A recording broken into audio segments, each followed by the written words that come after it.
whether it is a weekly service, whether it is a Sunday morning, you cannot be in the presence of the Lord and remain the same. If you believe that, can you say amen?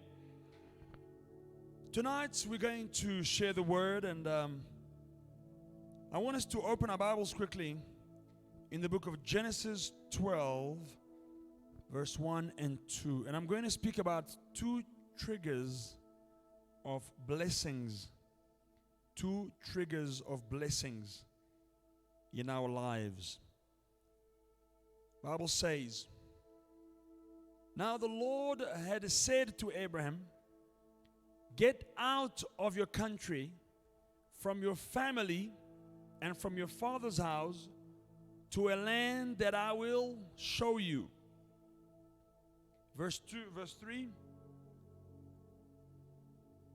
"I will bless those who bless you, and I will curse him who curses you, and in you all the families of the earth shall be blessed." Verse 4, "So Abraham departed as the Lord had spoken to him, and Lot went with him. And Abraham was 75 years old when he departed from Haran." Now, let us just read those 4 verses. And I want us to just speak about a few things. So the Lord gives an instruction to Abraham. He says, get out of your country, from your family and your father's house, to a land that I will show you. That is the first thing that kind of gets my attention. And it would get anyone's attention when you are told, listen, I'm giving you an instruction, but there's more to follow. The first thing that I want you to do is get out. Get out of your father's house. Now, I'm sure Abraham is thinking, okay, God, that's fine, but where am I going? God says, to a land that I will show you. So God is giving an instruction that seems not complete. It seems incomplete. Because if you are sent, you know, when I send my child and I say, I want you to go to the kitchen and get me something, I finish what I want. I would not say, go to the kitchen, and when you're on your way, then I will show you what I want you to bring from the fridge. Amen? Before they leave, before my child leaves, if we are in the living room or I call him from the bedroom, I love to do that, you know, because now I can. I'm doing everything that my dad used to do when we were younger, you know. When you are in the bedroom relaxing, you just hear your name and you're like, uh-oh, what is it now? And when you get there, it's like, can you get me a glass of water? I'm like, oh, he says, pass me the remote. I do that too, and it's amazing.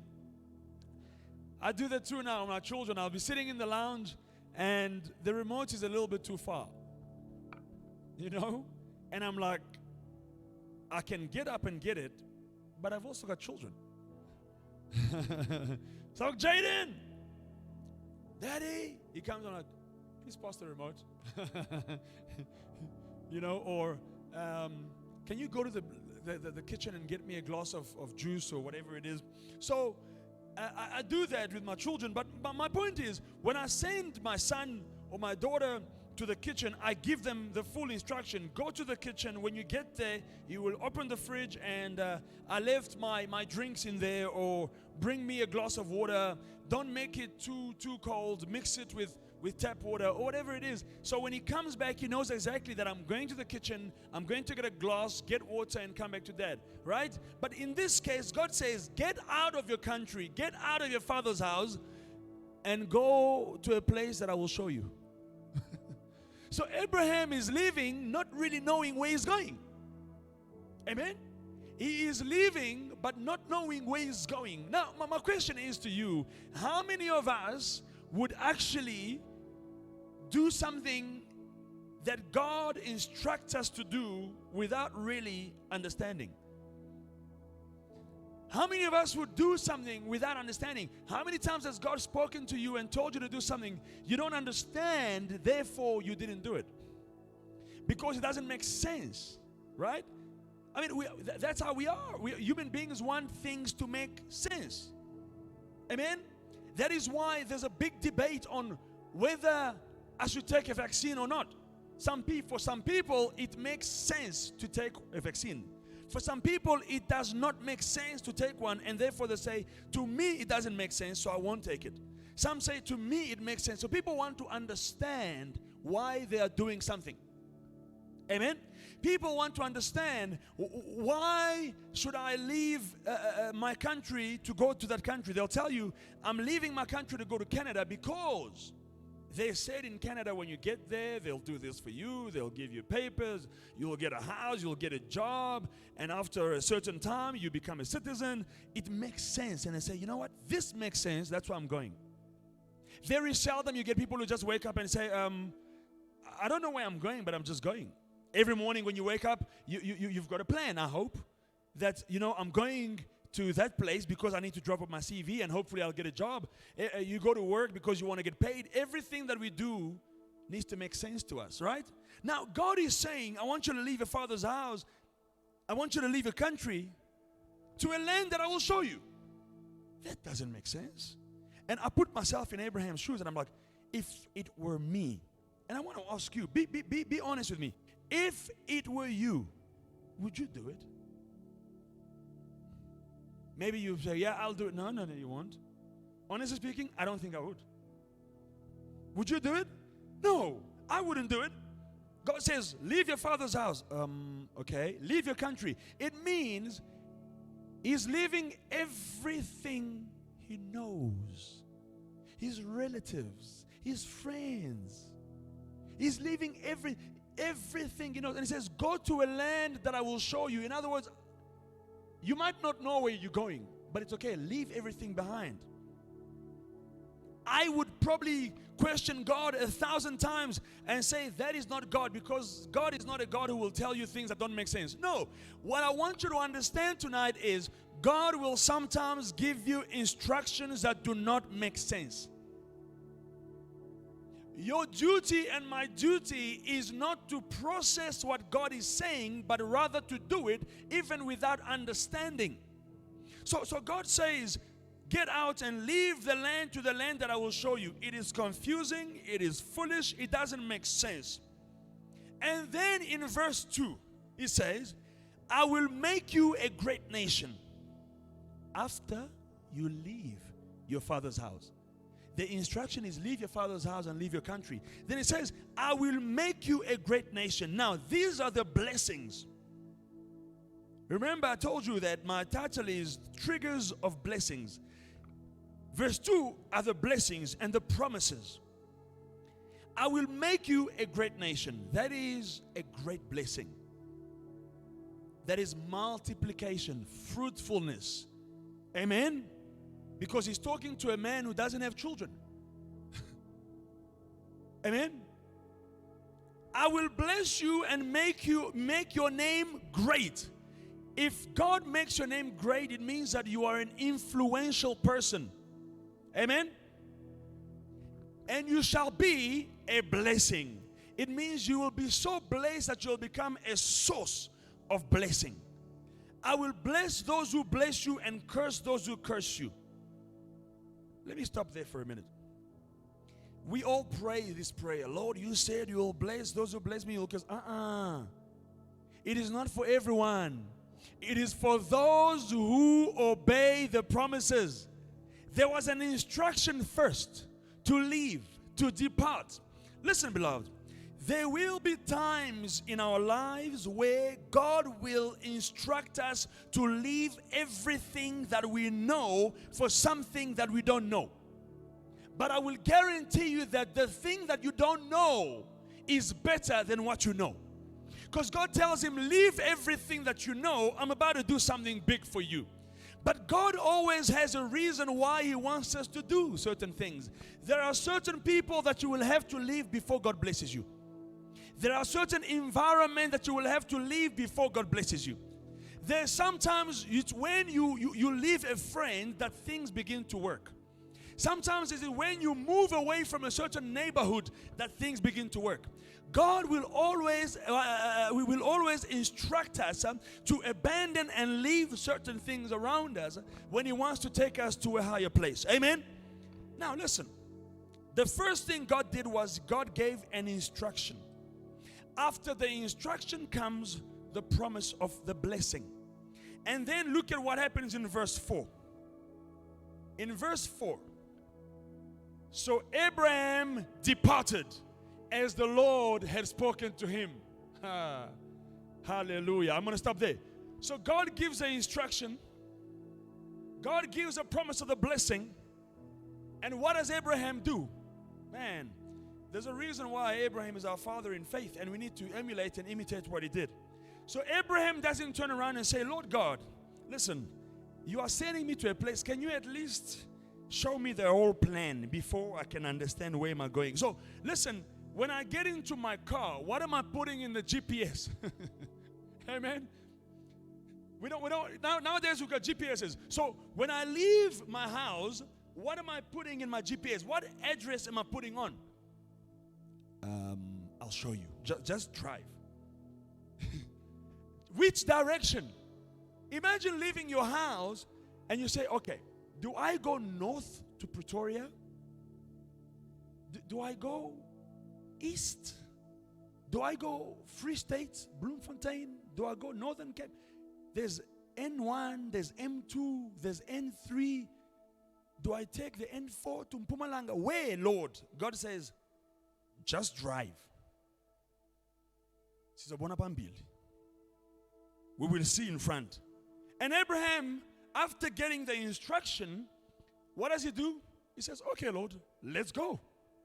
And he takes Lot, his nephew, takes his wife and says, let's go. Where are we going? I don't know. This is foolish. Imagine his nephew asking, where are we going? He says, I don't know. God just says I must drive. Goes to the petrol station, fills up the cars, fills up the trucks, fills up whatever, and says, guys, let's go. His servants, where are we going? I don't know, guys, just go. Just follow me. But now listen. When you know the story, Abraham's story, because we know that he became blessed, very blessed. He had Isaac where he went. Amen. But one of the triggers, the first trigger of your blessing is obedience to the instructions of the Lord. Obedience to the instruction, not the instructions that you understand. Nah. Not the instructions that you understand. Obedience to the instructions of the Lord. Obedience is the first trigger of the blessings in your life. As long as Abraham had not departed, the blessing was not activated. When Abraham set his first step in motion, then the blessing was activated. If you are sitting here and you've got promises of God over your life, prophecies over your life, I want to tell you, if you don't move, the blessings will not be activated. The blessings will be activated when you begin to move. Make the first step to activate the blessing. Don't say, Lord, when I understand, then I will do it. Because a lot of times, listen, Bible says, give and it shall be given. But sometimes you say, but I don't have. No, Lord, can you first give me more so that I can give? God says, no, you give and you shall be. Sometimes it doesn't make sense. Because you look in your bank account, you're like, I've got just enough for school fees, for the house, and for this. Then I don't know what I'm going to do. And God says, yes, I understand. Take that, whatever you have, and give, and it shall be given. It doesn't make sense, right? Elijah says to this widow, she says, I've got a little bit of what? Of oil. And I've got a little bit of what? Of flour. I'm going to eat and I'm going to die. Then Elijah says, it's fine. Cook that food and give it to me. Come on, somebody. Cook that food. That is foolish. It doesn't make sense. If, as a pastor, as a man of God, you hear that I went to someone who's going through very, very tough times in the church, and everybody knows them. And you hear that I went to ask them for money. The whole church, the whole neighborhood, it will make TV, E-News, CNN, Fox, whatever, to say, a pastor, and they will add, a wealthy pastor went to a poor woman, a poor widow who has nothing. She only had oil and what? And he asked them, these pastors today. But that's the thing. For you to activate the blessing over your life, what do? You obey even when you don't understand. Because listen, this woman, if she had said, listen, no, Elijah, listen, man, it's okay. What I have is just for me. You prophets, just leave me alone. I want to have my last meal with my son. And she had said, I'm going to eat and die. If she had not obeyed, the blessing was going to be stuck. But the minute she obeyed, they said, give me. She said, okay. She didn't understand. I'm pretty sure she did not understand. But the minute she began to cook for the man of God, her blessing was being activated. Amen? So Abraham, as long as he was at home and he had not left the house, the blessing was hanging. The minute he said, guys, let's go. Servants, come. Start up the cars. Start up the trucks. Everybody, Sarah, we're going. Where are we going? I don't know. Let's just go. The minute he said yes to the instructions of God, the blessing of the multitude was being activated. Isaac was being prepared the minute Abraham obeyed to the instruction of the Lord. God says, I will make you a great nation. So the minute he said, okay, Lord, I don't know where I'm going, I don't understand, but I'm going to do it anyway. When he started moving, Abraham was being cooked up somewhere. Your blessings are there. You need to activate them. You need to activate. But how do we activate? The first thing is obedience to the word and the instruction of who? Of the Lord. Even when it doesn't make sense. And I'm going to tell you right now, most of the time, instructions from the Lord do not make sense. They just don't make sense. He says to Peter, Jesus says to Peter, okay, get out of the boat, come. It doesn't make sense. Lord, there's a storm. Okay? There is a storm.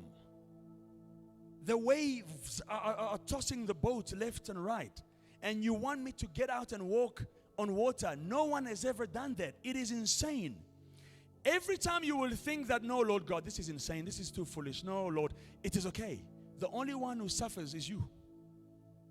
Amen? God wants to understand that we trust Him with no shadow of doubt. God wants to understand that we can surrender to Him wholeheartedly. Amen?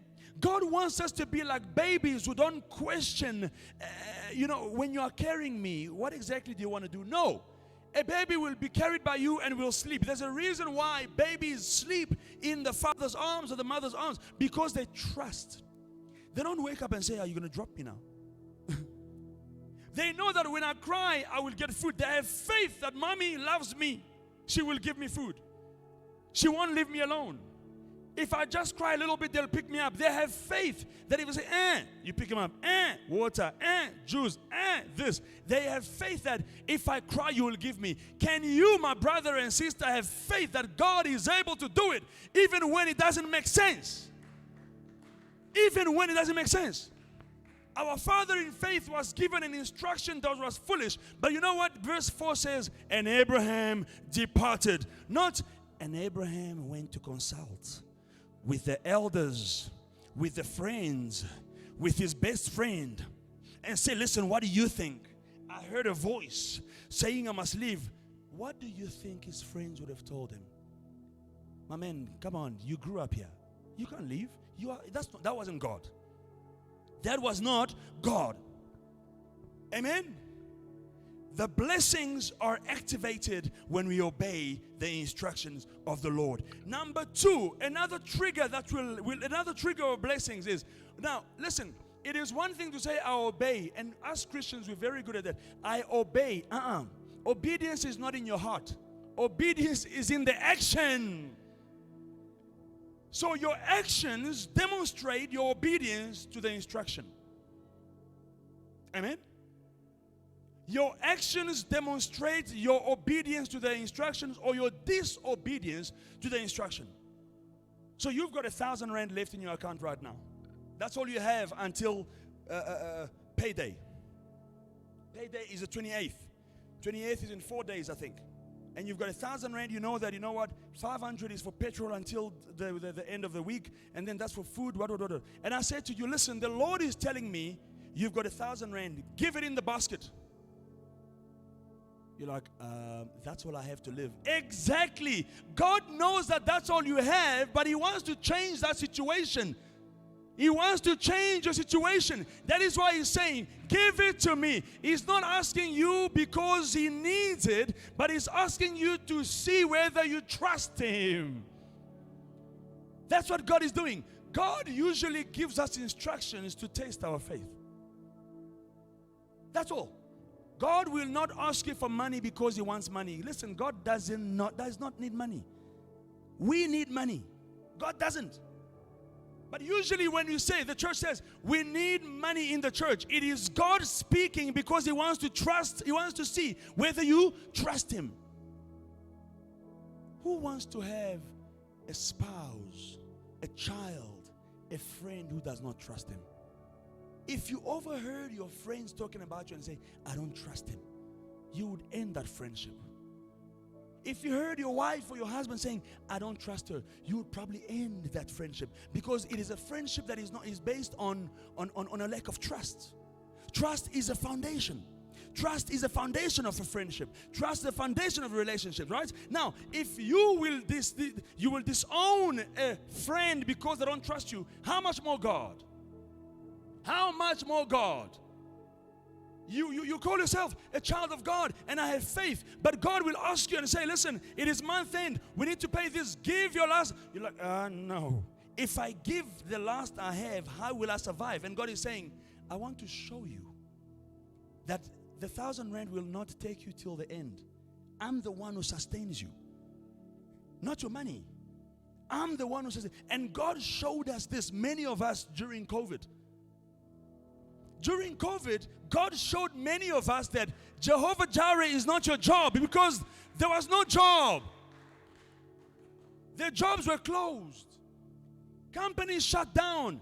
And they said, listen guys, I can't pay you the full amount anymore. Imagine you are used to living with 5,000 rand. All of a sudden they say, I can only give you 1.5. But you still survived for 3, 4, 5 months. Who made you survive? It was God. And then at the end you're like, but how did I do it? How do I still have a house? How do I still have a car? How did I eat? People were eating every day. How did you do it? God was saying, you see what happens when you trust me. Because many of us are like, God, here, we trust you. Every time you hope that they're going to open up the country next week, you're like, yes, I can get back to business. They say, extension. We spent over a month in lockdown, level 4 lockdown, or level 5, where we could not work, we could not do anything, but we were eating, you were dressing, you had water, you had juice, you had a roof over your head. That is God showing you that I am Jehovah Jireh. God wants to see whether you trust Him. He doesn't ask for the money because He needs it. He doesn't need that money. But what He wants is your trust and your faith. Amen.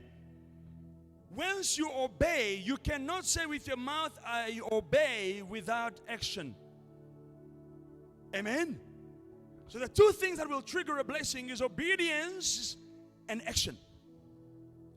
Action without obedience is a lack of faith. Because when I believe, then I must act. Are we still together? Listen to the instructions of the Lord. Let us go to 2 Kings, verse 5, chapter 5, verse 8 to 14. Listen, when I was meditating on this word, I was like, oh Lord, this word is hectic even for me. Because the instructions that God gives sometimes. Listen, So it was when Elisha, the man of God, heard that the king of Israel had torn his clothes, that he sent to the king saying, "Why have you torn your clothes? Please let him come to me, and he shall know that there is a prophet in Israel." Then Naaman went with his horses and chariots, and he stood at the door of Elisha's house. He stood where? At the door of Elisha's house. And Elisha sent a messenger to him. Can we just pause there? We'll carry on. Let us just understand the context. Naaman is not just anybody. Amen? Naaman is not just anybody. Naaman is a big man. He's a reputable man. He works in government. He's a commander of the army, the national army. He's a man who is used to say, "Come," and people come. Bow down, they bow down. But this man is in trouble. He's sick. He's sick. And they call him to the prophet's house. In his mind, he's going to the prophet. And when he gets there, the prophet will come out trembling before him. "Oh, commander. Hello, my commander. Please come in and sit down. What can we do?" He's got preconceived ideas. I want to tell somebody, when you approach the king, do not have preconceived ideas of how the king should treat you, how he should bless you, how he should heal you. No. Because this man already knew in his mind that I'm a man, I'm a big man. When I get there, they will sing for me. He gets there in his limousines, motorcade, he's got cars parked. The whole neighborhood knew that there's an important person here today. But guess what? He gets there, he calls and says Elisha to the people, the servants that are, "Go and tell Elisha that I'm here." You know what? Elisha doesn't come out.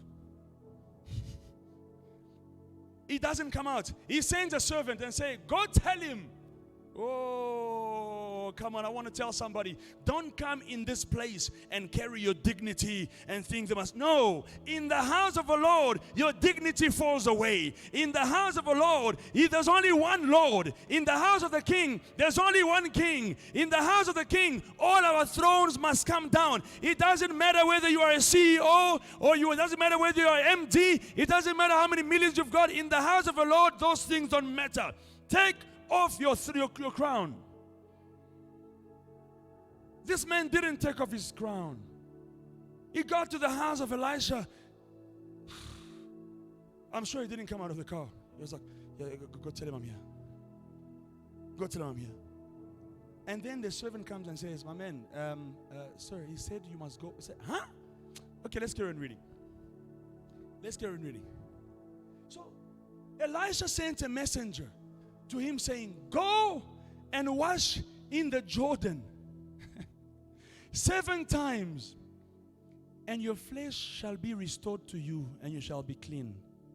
Listen, but Naaman became furious. He was angry and went away. You know, sometimes you must be humble in life. Who has the problem? Naaman. But he got angry. He left. Look, he got furious, angry, went away and said, "Indeed, I said to myself." You see, preconceived ideas. "I said to myself, he will surely come out to me. The prophet, this prophet of yours, he will come to me because I'm the great Naaman. I'm the commander. He will come to me and stand before me and call on the name of the Lord God." He's God, not the Lord God. The Lord, He is God. That means he doesn't believe. He says, not the Lord our God, the Lord, He is God. So he was going there thinking, let's go and see. Let's go. The Lord is God. And wave his hands over the place and heal the lepers. This man is something else. So he got angry and said, "How dare he sends a messenger? Does he know who I am? Does he know where I come from? Does he know? I thought he was going to come out, meet me in person, and then just wave his hands, jump up and down." You see how we have preconceived ideas. You come to church, and then after the preaching, you said, today was cold. Why was it cold? Because no one fell. You think that you need to fall for God to bless you. You think you need to fall for God to heal you. You think you need to, fire, fire, fire. Then you're like, today was hot. That is why there are pastors and prophets who are making up prophecies. Because people sometimes push them. Because if you come to church and after this we just say, God bless you, go home. You're like, yeah, church was okay. But if I start prophesying, I lay hands and people are falling, you'll go home and say, yo, today the Lord was there. Oh. So when we are like this, the Lord is not here. When we are quiet and learning on a discipleship Wednesday, no, the Lord is not. That is why people come on Sunday, because people assume that when everybody is here, 1,000 people in this hall, and the preaching is good, fire, we pray for people are falling, then you say, yo, the Lord was there. Remove your preconceived ideas. Don't assume that God will act in a certain way. God can do whatever He wants. Anyway. So this man says, I thought he was going to come to me and jump up and down and whatever. But no, they sent his servant. Let's carry on reading. And then he says, are not the Abana and the Pharpar, the rivers of Damascus, better than all the waters of Israel? Could I not wash in them and be clean? So he turned and went away in a rage. He was upset. They gave him an instruction that to him was foolish, and he did not obey the instruction. He walked away. And his servants came near and spoke to him. Thank God he had servants who could give him good advice, sound advice. They said to him, my Lord, my father, if the prophet had told you to do something great. You see, the servants know him. They know he's a proud man. They even call him my father, not boss. My father. They know him. And they were willing to do it because they loved him so much. Let me just open a bracket and say, you know what? You need to have people around you that really love you. These people loved their master. My father, if the prophet told you to do something great, would you have not done it? How much more then when he says to you, wash and be clean? So he went down and dipped 7 times. So the story you can read when you get home. So he got very upset. And he said, you know what? If this is your healing, I don't want it. Let me die with my leprosy. You know what? The sad part is the people that are sometimes most arrogant are the people that are in the most need. You don't have, but you want to act like you have. Or not even act, but you don't want to listen to simple instruction. You don't have the knowledge, but you want to pretend you know the knowledge. Sometimes in life we need to be humble and say, I don't know. Teach me. To tell someone who was there before you and say, listen, you were there before me, can you show me the way? Sometimes tell him, you know what, you are a father in this land. Can you just lay your hands on me? Sometimes the father it sounds like he doesn't know what he's talking about, but he's still the father. You say, what you're saying doesn't make sense, but I'm going to do it anyway. I've heard people ask me, but why do you guys fast for 36 days? And I say, well, we are giving a tithe of our year and so forth. It was an instruction that was given to our father.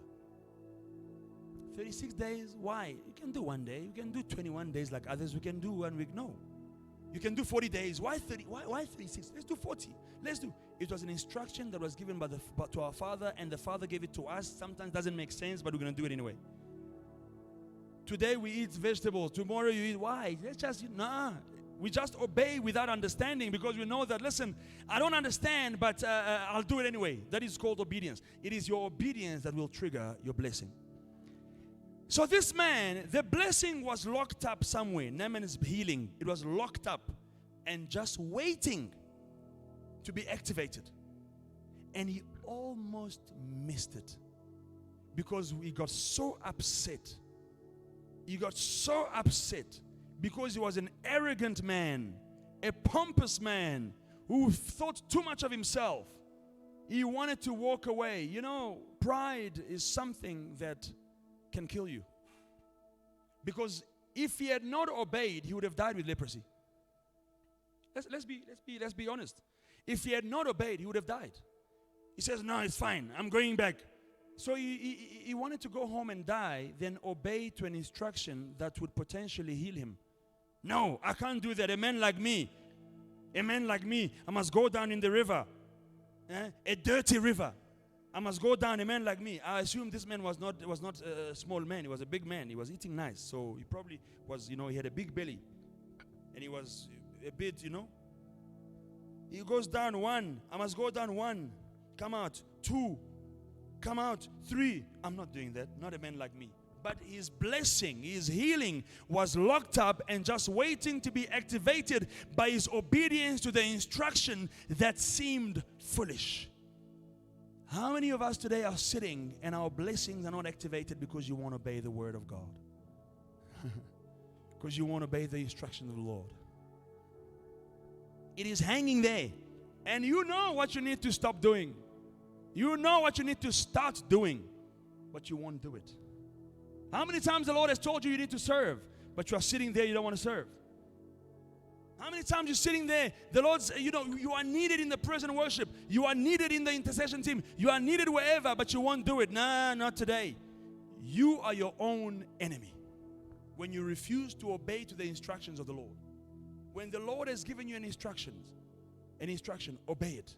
Your obedience will trigger your healing. So this man, thank God that he had servants who could go and bow down before him and convince him, Father, please, please, we don't want to lose you. Please, just go and do what the prophet says. After convincing and told, because the Bible says he was furious. He walked away in rage. It means he was very upset. So they didn't just go as we read. The servant went to him and said, no, Father, just come and he said, okay, I'm changing my mind. No, they had to bargain with him. I'm sure he walked and he got into his limousine and banged the door and sat down. And they said, no, don't go. Spoke to the driver and said, don't leave yet. Wait, what do you want? Let's go. No. Father, please. After back and forth, please. No, hey, I can't do this. They don't know me. Do they know who I am? Do they know my bank account? Me, the president knows me. Hey. I always hear that, and people refer, if they know a president or they know a big president, do they know me? Do you know the president knows me? Wait, I can even call him now. I can even show you. It's not about that. Forget who you are. Forget your connections. In this instance, there's an instruction that you must just obey. It is simple. You obey, you are healed. You don't obey, you die. After discussing with him and convincing him, he says, okay, I'll do it. Now, listen. He was told to dip himself 7 times. In order to activate the blessing, you need to obey the full instruction. Not halfway, stop. There are people that started and something began to cook up and they saw a little bit of a blessing, a glimpse of a blessing, and they stopped. No. Continue to the end. They said 7 times. When he calmed down and he changed his mind and he started going in the river. The first time a river is not necessarily a clean, it's not a swimming pool. There's mud. It's dirty.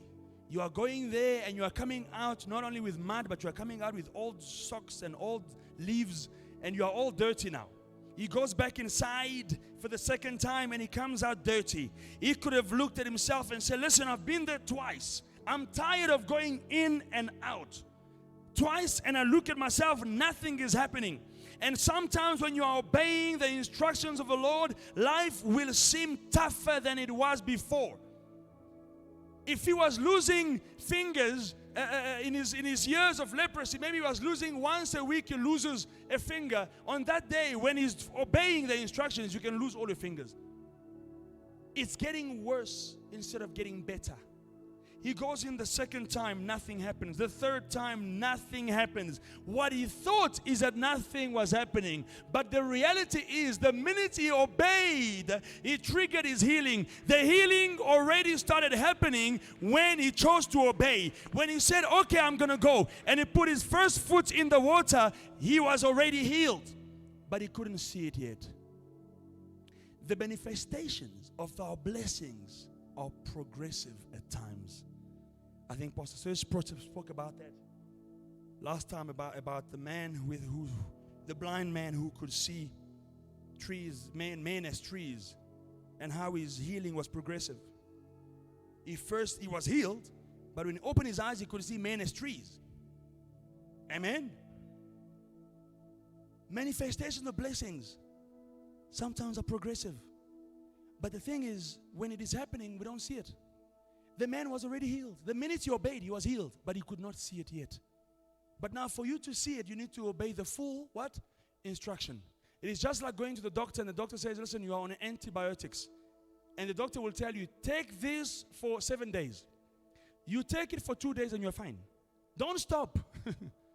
He said 7 days. You take it for 2 days and you're like, no more headaches, no more fever. I'm okay. I'm going to throw it away. No.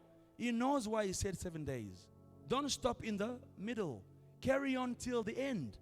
In spiritually, it is the same.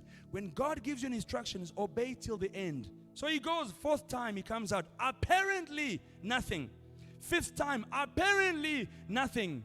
The 7th time he comes out and his skin is as smooth as a baby's skin. Come on. His skin is as smooth as a baby's skin. And he looked at himself. Now, I picture myself. I wish I was a fly on the wall to see his reaction. When he came out and saw that he was clean, I'm sure he jumped up and said, listen, I'm healed. Let's go back to Elisha and show him. Oh, now you are happy, but you forgot you were angry. You wanted to leave. We need to learn how to control our emotions. We need to learn how to control our anger. We need to learn how to be humble. Because when he obeyed the 7th time, his skin was restored. When he walked in, this was not a kid. He was an old man. So I'm sure he had wrinkles before he went in. He had wrinkles. He looked like an old man with limbs gone and whatever. But he came out of the river restored 7 times. 7 times. They told him to dip himself 7 times. Not knowing that for every time that he went in, every year, another year was added. The first time, he just couldn't see it. The first time, maybe let's say he was 50 years old. He goes in the first time, he comes out, it now looks 40. He doesn't see it yet. Second time, he looks 30, but doesn't see it yet. Then he looks 20. Then he comes out, he looks 5 because his skin was restored 7 times. Like a baby's skin. How we spend money. When you hear there's this lotion that will make your skin this way, you go and buy it. There's this lotion. Ladies, you know what I'm talking about. This lotion will make your skin this way. Or you jump and you buy. This one will make your what? No black spots, you buy. No pimples, you buy. There are people who mix toothpaste and lemon and garlic and whatever just so the skin can look, and it doesn't happen. You will do anything to get your skin as smooth as a baby's skin. What did this man do? Just obey. If you obey, you will skip many, many adventures in life of spending money and losing joy and losing time just by obedience. If we could just obey the instructions of the Lord, there are certain things that we will not experience in life. It's like a shortcut that you've just taken by obeying. I want to tell somebody this evening. We are still at the beginning of the year. We are praying for harvest. But do you know that for you to have a harvest, you need to work hard and obey the rules of nature? You don't just plant anytime. You don't just do whatever you want. No, you plant sometimes in tears. Most of the time in tears. And sometimes when you take out whatever you planted, it's not as good as you thought it would be. But you don't stop planting. You carry on planting. You carry on working. But we have the Word of God that is our guide. The Word of God is an instruction we need to obey. And I want to tell somebody that the year of harvest is not a myth. It's not just a word that the man of God was sitting in his office and thought, what are we going to call this year? No, the Lord spoke. And I can tell you, the Lord has already begun to manifest. People are already testifying. People are already testifying. The Lord is manifesting His word. The year of harvest. But with the year of harvest, there are instructions that we need to follow. Now my question is, when God gives you those instructions, will you obey? The year of harvest. This year I must see 1 million. This year I must see 1 million. It's okay. You can see even 2, even 5 million. But when we will say, guys, we need a new microphone. We need someone who can give 5,000. You're like, 5,000? Not me. I only have 2,000 for my petrol. But if you remember that, wait a minute, it is a year of harvest. Now there's an opportunity to sow. I want to have this much. I want to be a millionaire, but I need to sow. If you understand that for you to harvest, you need to sow at every opportunity that you get, I'm telling you, our lives this year will never be the same again. I want to leave you with this.